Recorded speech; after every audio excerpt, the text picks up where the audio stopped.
quickly across northern England with that breeze. Not too many showers in the south-eastern corner, but it will be fairly cloudy. And all three answers to reveal the questions. Start from the top again? Yeah. Country is being sent forward in the early stages and is going to cut out the early running. So Wolf Country leads in a decent galloping conditions. Did even second with River Rocks racing in third. Fair Power shows in fourth place at this stage. With in fifth on the inside running rail races first at Nation. Yeah. Okay. Right, we think we have an idea on that one. Let's have a look at the question behind Myanmar. Which country is home to the River Kwai, as in the famous bridge on the River Kwai?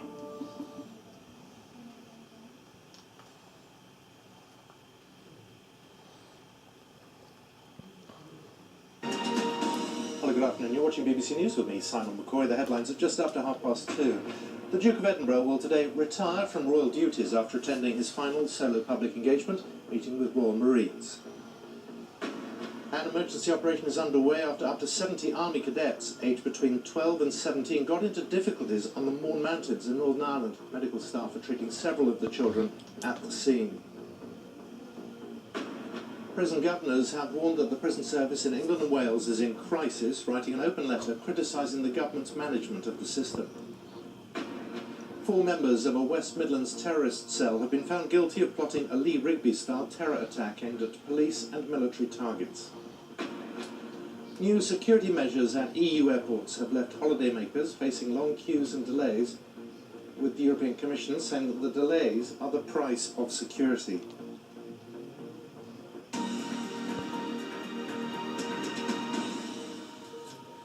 Okay, let's get more on what's going on in Northern Ireland and that rescue operation underway. Coast Guard ambulance and helicopter crews have been called to a large-scale incident involving a...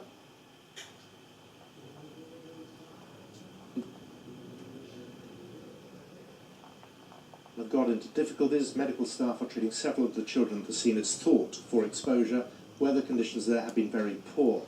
Well, on the line now is Colin McGrath, a politician who represents the South Down area. Colin, what's the latest you're hearing? Well, the latest that we're hearing is that people are being rescued and brought down off the mountain as we speak. Conditions have been absolutely atrocious here today, and as I understand, there's been a large group of young people that have been involved in it. It was a really brave effort. All I can say is when you're dealing with people's bank accounts, please try and choose the correct numbers. All right? Give us a bit of faith there. Listen, you've been such a joy to have with us. It's been lovely. You have failed to break the code. Therefore, sadly, we have no option but to ask you to leave the game. Thank you so much. Oh, it's been lovely. It's been really, really nice. Thank you. Nice to meet you. Oh, thank you. Problems? That was scheduled for today. We told him to go away and to sort out his future. So now we wait, but it looks as though Paris Saint-Germain will get their man. Of course, he's the man they want to bring in to help them to win the Champions League. That is their dream. The Qatari owners have always wanted that trophy, and so far, since they bought the club, they haven't got past the quarter-final. This deal will be worth £198 million. That's 222 million euros. So a huge amount of money, and the latest here is that Barcelona want that fee paid in full by Paris Saint-Germain. So there are a couple of stumbling blocks perhaps here. I think financial fair play will become a talking point as well over the next few days. Will this deal break the rules of financial fair play? We understand that Paris Saint-Germain are confident it won't, that they can get around the financial fair play rules. But it's good timing for Paris Saint-Germain. The French League season starts this weekend. Paris Saint-Germain have a home game. Would that be the time to introduce him to the fans? So that's the latest on that massive Neymar transfer. Liverpool manager Jurgen Klopp says he hopes Daniel Sturridge's thigh injury isn't serious after the striker went off injured in a pre-season friendly last night. Sturridge scored his side's last goal in a 3-0 win against Bayern Munich in Germany, but he immediately pulled up and he was subbed just before half-time.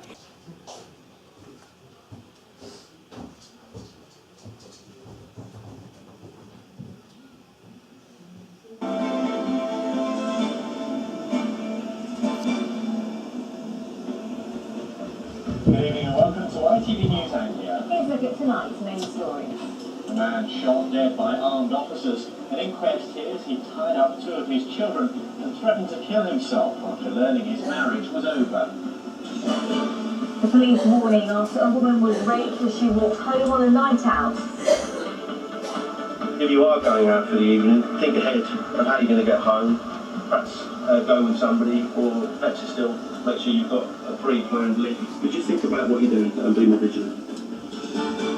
Working to beat the bottlenecks, a progress report on the £1.5 billion project to save drivers time on one of our roads.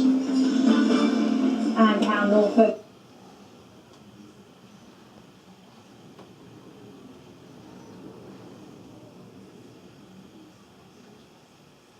We are building a new world.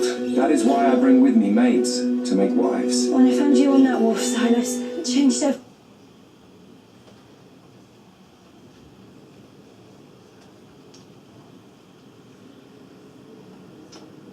Ended it all.